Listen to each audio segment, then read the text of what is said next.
আজ আমি আপনাদেরকে নিয়ে যাচ্ছি ইসলামের অন্যতম গুরুত্বপূর্ণ ঐতিহাসিক স্থান উহুদ প্রান্তরে। এখানে মহানবী হযরত মুহাম্মদ সাল্লাল্লাহু আলাইহি সাল্লাম খালিদ বিন ওয়ালিদের বিরুদ্ধে 625 খ্রিস্টাব্দে যুদ্ধ করেছিলেন। আসসালামু আলাইকুম সবাইকে, আমার নতুন আরও একটি ভিডিওতে আপনাদের সবাইকে স্বাগতম। আজকে আমরা আপনাদেরকে নিয়ে যাচ্ছি উহুদ প্রান্তরে। এই উহুদ প্রান্তরে মহানবী হযরত মুহাম্মদ সাল্লাল্লাহু আলাইহি সাল্লাম খালিদ বিন ওয়ালিদের বিরুদ্ধে যুদ্ধ করার সময় মারাত্মকভাবে আহত হন এবং মহানবী হযরত মুহাম্মদ সাল্লাল্লাহু আলাইহি সাল্লামের নির্দেশ অমান্য করার ফলে মুসলিম বাহিনী এই যুদ্ধে বিজয় লাভ করতে পারেননি এবং মহানবী সাল্লাল্লাহু আলাইহি সাল্লাম নিজেও আহত হন। এই সময় উহুদ পাহাড়ে মহানবী হযরত মুহাম্মদ সাল্লাল্লাহু আলাইহি সাল্লামকে বিশ্রামের জন্য নিয়ে যাওয়া হলে তিনি যেখানে মাথা রেখেছিলেন সেই পাহাড়ে সেই মাটিটুকু ভেতরে ঢুকে গিয়েছে। এটি আপনারা আমার ভিডিওতে দেখতে পারবেন এবং সেখানে এখনো এই 1400 বছর পরে এখনো একটা সুন্দর একটা ঘ্রাণ রয়ে গিয়েছে, যেটি হাত দিলে আমাদের হাতেও সেই ঘ্রাণটা চলে আসে। খালিদ বিন ওয়ালিদ তখনও মুসলিম হননি, আর তাই তিনি মুসলমানদের এগেইনস্টে যুদ্ধ করেছিলেন। পরবর্তীতে তিনি মুসলিম হন এবং মহানবী হযরত মুহাম্মদ সাল্লাল্লাহু আলাইহি সাল্লামকে পরবর্তীতে এই উহুদ পাহাড়েরই একটা গুহাতে নিয়ে যাওয়া হয় লুকিয়ে রাখার জন্য। সেখানেও এখন অনেক বেশি স্মেল রয়েছে। বৃষ্টি পড়ছে। এই আমাদের গাইডে বললো যে এখানে বছরে নাকি 10 থেকে 15 দিন নাকি বৃষ্টি হয়। আমাদের ভাগ্য আলহামদুলিল্লাহ এত ভালো যে আমরা বৃষ্টি দেখতে পাচ্ছি। মরুভূমির দেশে বৃষ্টি হয় না, আমরা বৃষ্টি দেখছি, আমি বৃষ্টিতে ভিজছিও।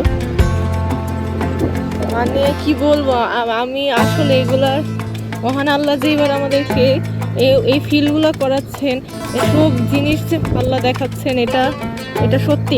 এটা একটা মসজিদ যেখানে সাহাবীরা নামাজ পড়েছিলেন উহুদ যুদ্ধের সময়। এই মসজিদটাকে তারা এইভাবেই রেখেছে, শুধু একটু মানে একটু আধুনিক একটু নকশা করেছে, কিন্তু এই যে ওই ইটগুলো এইভাবেই রাখা।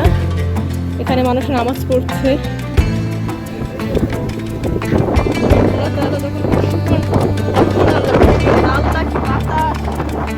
একদম উড়িয়ে নিয়ে যাচ্ছে পুরো বাতাসে।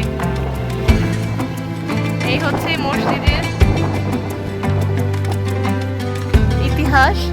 As per I know, মহানবী হযরত মুহাম্মদ সাল্লাল্লাহু আলাইহি ওয়াসাল্লাম উহুদ যুদ্ধের সময় এই মসজিদে সাহাবীদের সাথে একসাথে নামাজ পড়েছিলেন।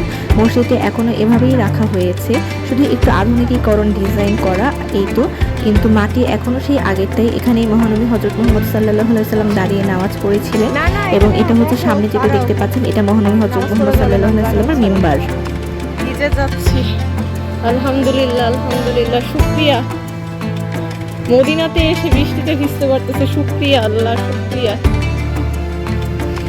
এখন হচ্ছে আমরা আমি ওখানে বলছিলাম যে মহানবী সাল্লাল্লাহু আলাইহি ওয়াসাল্লামকে একটা জায়গায় নিয়ে এসে রাখা হয় যুদ্ধের সময়। এটা হচ্ছে সেই জায়গাটা যেখানে যে মানুষজন জড়ো হয়ে আছে। এখানে মহানবী হযরত মুহাম্মদ সাল্লাল্লাহু আলাইহি ওয়াসাল্লামকে লুকিয়ে রাখা হয়। তারপর এখান থেকে এই পাহাড়ে আবার একটা চূড়াতে নিয়ে যাওয়া হয়। একদম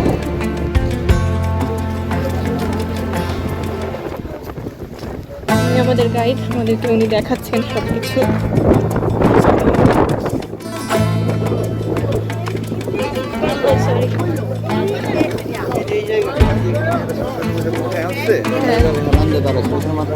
ও এখানে মহানবী সাল্লাল্লাহু আলাইহি ওয়াসাল্লাম মাথা রেখেছিলেন। আমরা এখানে হাত দিয়ে দেখেন, দেখেন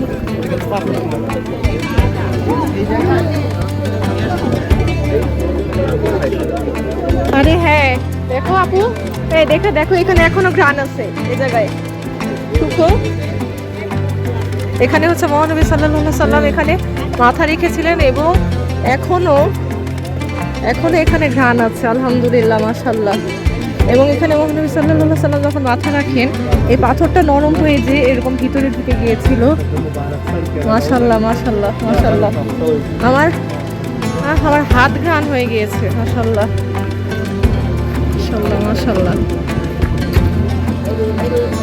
ওখানে হচ্ছে মহানবী হযরত মুহাম্মদ সাল্লাল্লাহু আলাইহি ওয়াসাল্লামকে নিয়ে বসানো হয়েছিল।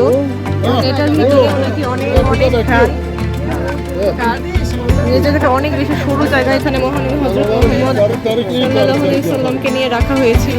সবাই এখানে একবার হলেও যাচ্ছে। লেটস সি আমি একটু যেতে পারি কিনা।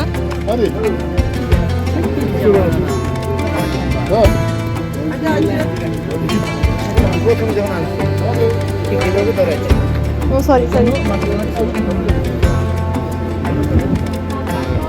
নিচু ছিল আরো একটু উঁচু করছে মাটি মাটি ফেলাইছে আর লম্বা ছিল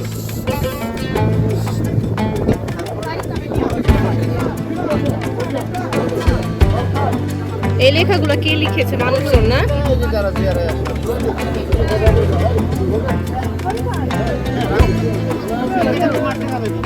হাত ঘ্রাণ হয়ে যায়, দেখছো? হাত ঘ্রাণ হয়ে যায়। অন্য জায়গায় কিন্তু গন্ধ